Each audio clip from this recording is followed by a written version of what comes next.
तो आज हम खेलने वाले हैं ग्रेनी गेम। तो देखते हैं क्या होता है। डोर ओपन कर लिया, बंद कर देते, नहीं तो वो भूतनी आ जाएगी। अबे भाई तू आवाज मत कर यार। गिरा दिया, लगता है भूतनी आ रही होगी। तो हम बाहर निकल जाते हैं डोर खोल के। तो देखते हैं क्या होता है। तो जल्दी जल्दी से जाना पड़ेगा क्योंकि भूतनी नीचे ही है। तो क्या होता है मेरे साथ देखते हैं गाइस।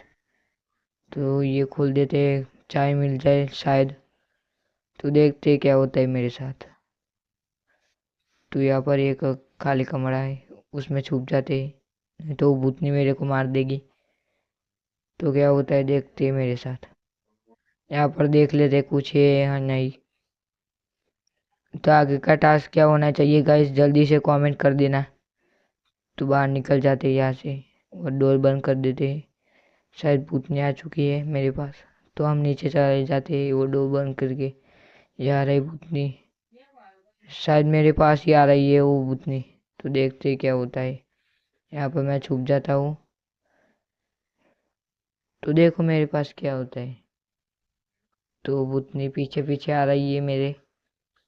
तो अभी शायद ऊपर जाते हैं। ऊपर ये लगता है क्योंकि वो डोर मैंने बंद कर दिया था और वो डोर अभी खुला है।